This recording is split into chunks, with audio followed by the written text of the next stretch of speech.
नमस्कार आपनालोक सकलोके पुनर्बार स्वागतम नाजमाई मजिद बंधुসকল पलकते चाওক আজি 9টা গুৰুত্বপূৰ্ণ খবৰ। প্ৰথমটো খবৰ দুচকীয়া বাহন বা বাইক থকা সকলৰ বাবে জৰুৰী খবৰ।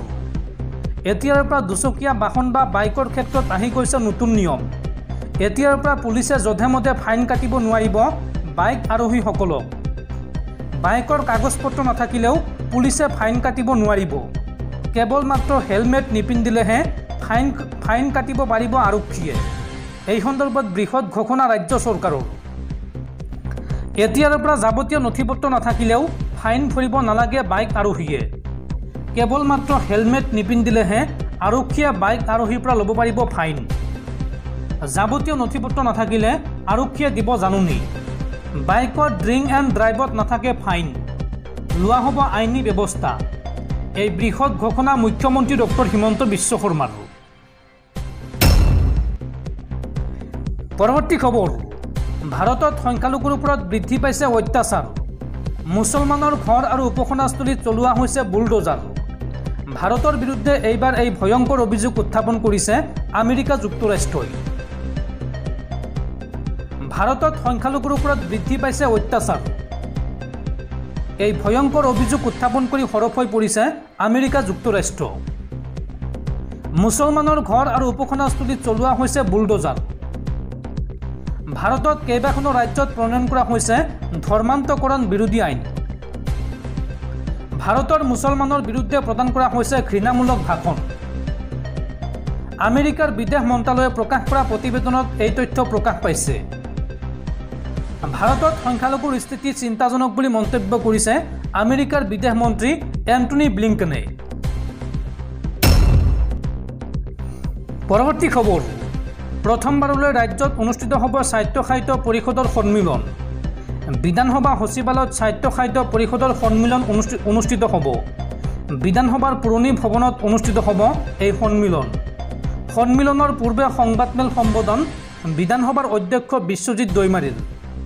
উল্লেখযোগ্য যে ৰাজ্যৰ 10খন স্বায়ত্তশাসিত পৰিষদৰ প্ৰতিনিধিয়ে অংশ ল'ব এই সন্মিলনত।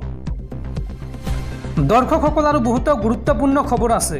তাৰ আগতে আপোনাক জনাওঁ যে যদি আপুনি এতিয়ালৈকে এইটো ভিডিঅ'ত লাইক কৰা নাই তেন্তে এতিয়াই ভিডিঅ'টোত লাইক কৰি দিয়ক। আৰু এনেকুৱা ধৰণৰ ভিডিঅ'সমূহ নিতৌ চাবলৈ চেনেলটো ছাবস্ক্ৰাইব কৰি কাষত থকা বেল আইকনটো প্ৰেছ কৰি ৰাখক।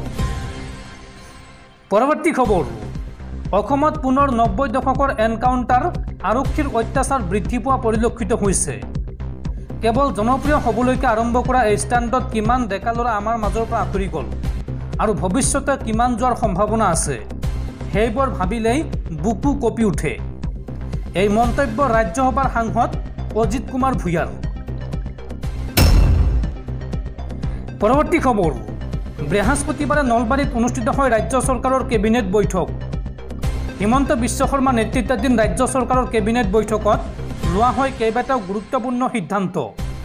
এই কেবিনেট বৈঠকত কি সিদ্ধান্ত লোৱা হৈছে চাওঁ আহক। বৃহস্পতিবাৰে নলবাৰী জিলা প্ৰশাসনৰ কাৰ্যালয়ত অনুষ্ঠিত হয় ৰাজ্যিক কেবিনেটৰ বৈঠক।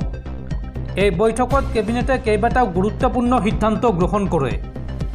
কেবিনেট বৈঠকৰ অন্তত মুখ্যমন্ত্ৰী ডক্টৰ হিমন্ত বিশ্ব শৰ্মাই সংবাদমেল সম্বোধন কৰি গ্ৰহণ কৰা সিদ্ধান্তসমূহ ৰাজহুৱা কৰে। ৰাজ্যিক কেবিনেট বৈঠকত কি সিদ্ধান্ত লোৱা হৈছে চাওঁ আহক। সৰ্বশিক্ষাৰ 35,000 বিশেষ শিক্ষক পদ সৃষ্টিৰ সিদ্ধান্ত ৰাজ্যিক কেবিনেটৰ। লগতে নলবাৰীৰ 4 ধৰ্মীয় স্থানলৈ 3 কোটিকৈ টকা দিব ৰাজ্য চৰকাৰে। আৰু ঐতিহ্যমণ্ডিত MNC কলেজত আৰম্ভ হ'ব বিজ্ঞান শাখা। নলবাৰী চিকিৎসা মহাবিদ্যালয়লৈ যাবলৈ নিৰ্মাণ কৰিব উৰণ সেতু। আৰু এতিয়াৰ পৰা মটৰ চাইকেলত হেলমেট নিপিন্ধিলেহে ভৰিব লাগিব জৰিমনা, অন্যথা আন কোনো কাৰণত আপুনি ভৰিব নালাগে জৰিমনা। আৰু লগতে তিনিচকীয়া বাহনৰ ক্ষেত্ৰতো নাথাকিব জৰিমনা। তিনিচকীয়া বাহনে 4 বাৰ নিয়ম ভংগ কৰিলেহে ভৰিব লাগিব জৰিমনা। ড্ৰিংক এণ্ড ড্ৰাইভত থাকিব জৰিমনা। নলবাৰীত নিৰ্মাণ হ'ব অত্যাধুনিক ষ্টেডিয়াম। নলবাৰী জিলাৰ অবিবি শিক্ষকসকললৈ 2 লাখকৈ টকাৰ এককালীন সাহায্য প্ৰদান কৰা হ'ব। আৰু 30 ছেপ্টেম্বৰৰ ভিতৰত এই 2 লাখ টকাকৈ দিয়া হ'ব শিক্ষকসকলক। নলবাৰী জিলাত 19 কিলোমিটাৰ নতুন মথাউৰি নিৰ্মাণ কৰা হ'ব। মৰা পাগলাদিয়া আৰু বুঢ়াদিয়া নৈৰ পাৰত নিৰ্মাণ কৰা হ'ব মথাউৰি। টিহু সমষ্টিত 16 কিলোমিটাৰ মথাউৰি নিৰ্মাণ কৰা হ'ব। বৰক্ষেত্ৰীত 3 কিলোমিটাৰ মথাউৰি নিৰ্মাণ কৰা হ'ব। নলবাৰীত অনুষ্ঠিত হোৱা ৰাজ্যিক কেবিনেট বৈঠকত এইসমূহ বৃহৎ বৃহৎ সিদ্ধান্ত গ্ৰহণ কৰা হৈছে। পৰৱৰ্তী খবৰ, অসম আৰক্ষীৰ লজ্জাজনক ব্যৰ্থতা। জাহাংগীৰ হত্যাকাণ্ডৰ তদন্ত CIDক অৰ্পণ DGP GP সিঙৰ। আকাংক্ষিতভাৱে অৱশেষত হাৰ মানিলে অসম আৰক্ষীয়ে। ঢকুৱাখানাৰ জাহাংগীৰ হুছেইন হত্যাকাণ্ডৰ তদন্ত অৱশেষত অপৰাধ অনুসন্ধান বিভাগলৈ হস্তান্তৰ কৰিলে অসম আৰক্ষীয়ে।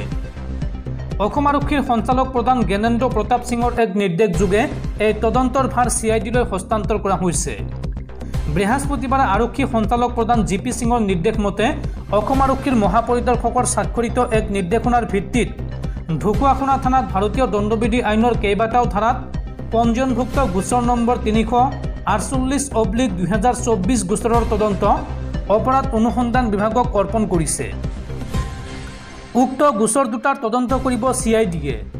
অসম আৰক্ষীৰ লজ্জাজনক ব্যৰ্থতা আৰু পৈশাচিক হত্যাকাণ্ড সন্দৰ্ভত সামান্য ক্লু এটা উলিয়াবলৈ সক্ষম নোহোৱা নিষ্কৰ্মা ভূমিকাৰ পাছত এইবাৰ CIDয়ে কি সফলতা প্ৰদৰ্শন কৰে সেয়া লক্ষণীয় হ'ব।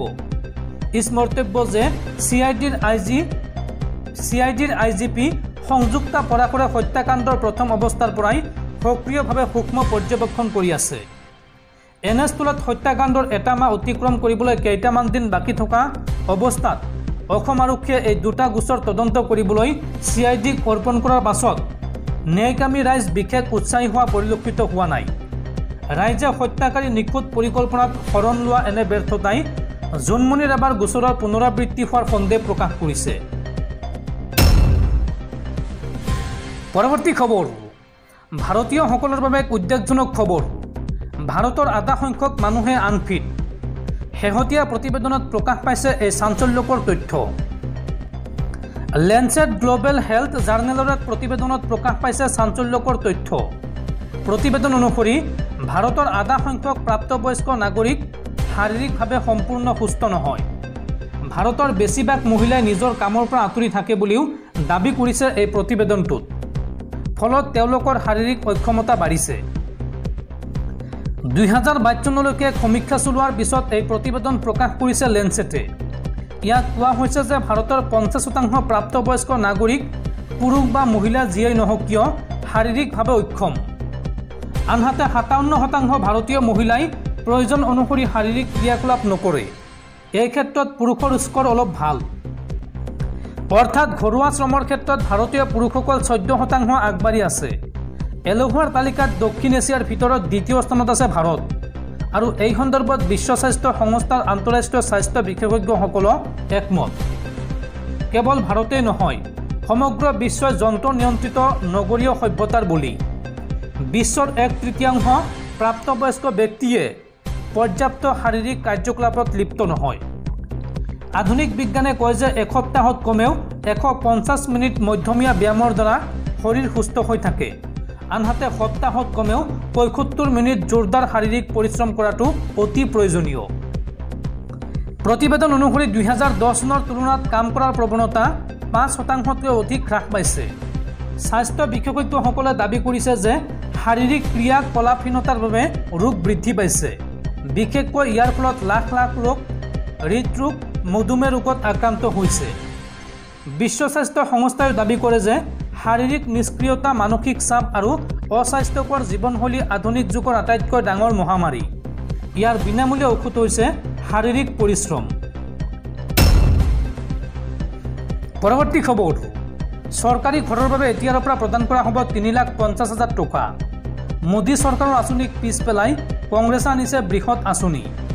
জনতাক দিয়া প্ৰতিশ্ৰুতি আখৰে আখৰে পালন কংগ্ৰেছৰ। চৰকাৰী ঘৰৰ বাবে এতিয়াৰ পৰা প্ৰদান কৰা হ'ব 3,50,000 টকা। দৰিদ্ৰ লোকৰ বাবে এই বৃহৎ ঘোষণা কংগ্ৰেছৰ। মোদী চৰকাৰৰ আঁচনিক পিছ পেলাই কংগ্ৰেছৰ বৃহৎ আঁচনি। পকী ঘৰ নিৰ্মাণ কৰিবলৈ বেংক একাউণ্টত প্ৰদান কৰিব এই ধন। কৰ্ণাটকৰ কংগ্ৰেছ চৰকাৰে দৰিদ্ৰ লোকৰ বাবে আনিছে এই অভিলাষী আঁচনি। কৰ্ণাটকৰ মুখ্যমন্ত্ৰী সিদ্ধাৰামায়াই ঘোষণা কৰিছে এই কথা। পৰৱৰ্তী খবৰ, গুৱাহাটীৰ শিশু নিৰ্যাতনকাৰী চিকিৎসক দম্পতি সংগীতা দত্ত আৰু ৱালিউল ইছলামৰ হ'ব পাৰে যাৱজ্জীৱন কাৰাদণ্ড। গুৱাহাটীৰ চিকিৎসক দম্পতি ডাক্তৰ সংগীতা দত্ত আৰু ৱালিউল ইছলামৰ বিপদ নিশ্চিত।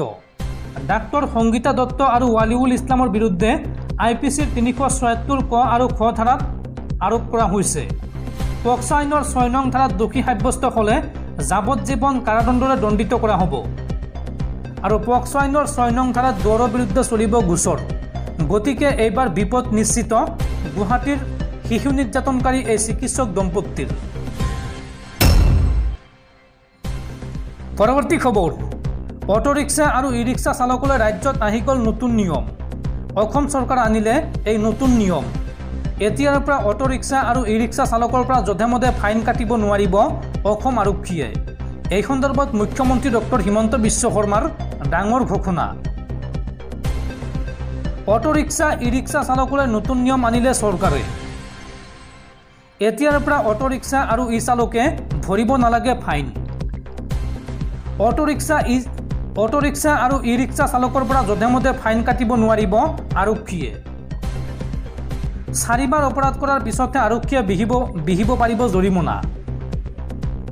অৰ্থাৎ প্ৰথম 4 বাৰ আৰক্ষীয়ে চালকসকলক দিব লাগিব ৱাৰ্ণিং, আৰু 5 নম্বৰ বাৰ ভুল কৰিলে লগে লগে বিহা হ'ব জৰিমনা। বৃহস্পতিবাৰে নলবাৰীত অনুষ্ঠিত হোৱা ৰাজ্য চৰকাৰৰ কেবিনেট বৈঠকত এই ডাঙৰ সিদ্ধান্ত গ্ৰহণ কৰা হৈছে।